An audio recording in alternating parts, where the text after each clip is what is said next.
Assalomu alaykum, hurmatli Qonun 101 kanali kuzatuvchilari. Bugun O'zbekiston Respublikasi Konstitutsiyasining 23-bobi sud hokimiyati haqida aytib o'tamiz. Konstitutsiyamizda nimalar ko'rsatib o'tilgan? Demak, 130-moddamizda O'zbekiston Respublikasida odil sudlovni faqat sud tomonidan amalga oshirilishi, O'zbekiston Respublikasida sud hokimiyati qonun chiqaruvchi, ijro etuvchi hokimiyatlardan, siyosiy partiyalar hamda fuqarolik jamiyatining boshqa institutlaridan mustaqil holda ish yuritadi. 131-moddamizda O'zbekiston Respublikasida sud tizimi, sudlar faoliyat tartibi qonun bilan belgilanadi hamda favqulodda sudlar tuzishga yo'l qo'yilmaydi. 132-moddamizda O'zbekiston Respublikasi Konstitutsiyaviy sudi qonun chiqaruvchi, ijro etuvchi hokimiyat hujjatlarining konstitutsiyaga muvofiqligini ishlarni ko'rib chiqadi. Ya'ni Konstitutsiyaviy sud O'zbekiston Respublikasi Prezident taqdimiga binoan Oliy Majlisning Senat tomonidan Sudyalar Oliy Kengashi tavsiya etgan siyosiy, huquqiy sohadagi mutaxassislar orasidan Qoraqalpog'iston Respublikasi vakilini qo'shgan holda saylaydi. Konstitutsiyaviy sudning sudyalar qayta saylanish huquqsiz, ya'ni 10 yil muddatga saylanadi. O'zbekiston Respublikasi Konstitutsiyaviy sudi o'z tarkibidan O'zbekiston Respublikasi Konstitutsiyaviy sudyalarining raisi, ya'ni sudning raisi hamda uning o'rinbosarlari 5 yil muddatga saylanadi.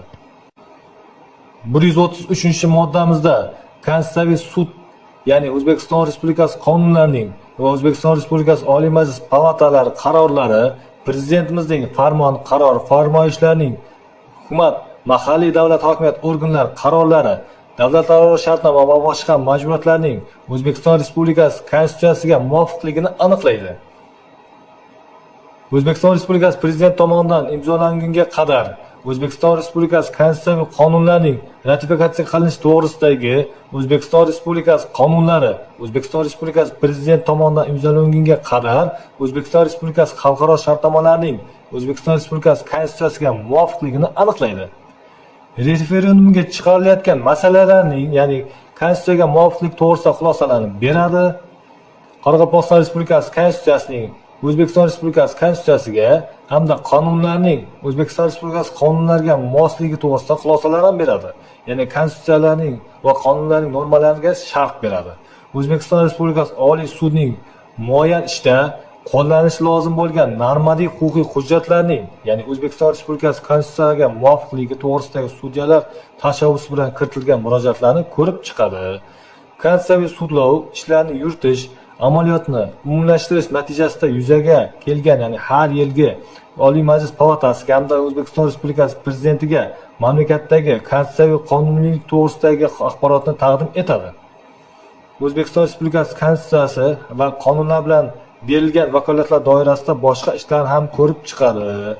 Hamda fuqarolar, yuridik shaxslar agar sud orqali himoya qilish barcha usullarni, ya'ni vositalardan foydalanib bo'lgan bo'lsa, sudda ko'rib chiqilishi to'g'risidagi muayyan ishni sud tomonidan o'ziga nisbatan qo'llanilgan qonunning konstitutsiyaga muvofiqligi to'g'risidagi shikoyat bilan O'zbekiston Respublikasi Konstitutsiyaviy sudga murojaat qilishga haqli.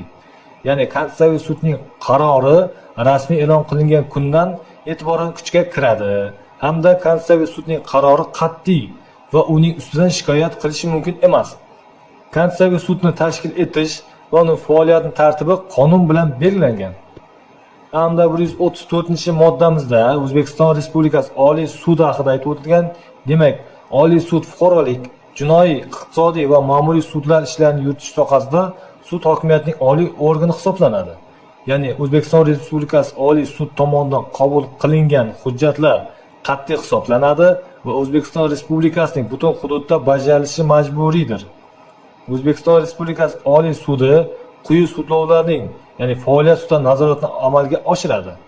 O'zbekiston Respublikasi Oliy sudining raisi va uning o'rinbosarlari Prezidentimizning taqdimiga binoan O'zbekiston Respublikasi Oliy Majlisining Senat tomonidan 5 yil muddatga saylanadi. Ayni bir shaxs surunkasiga 2 muddatdan ortiq O'zbekiston Respublikasi Oliy sudi raisi hamda o'rinbosari etib saylanishi mumkin emas. Shu bilan bugungi videorolikimiz tugadi. E'tiboringiz uchun rahmat.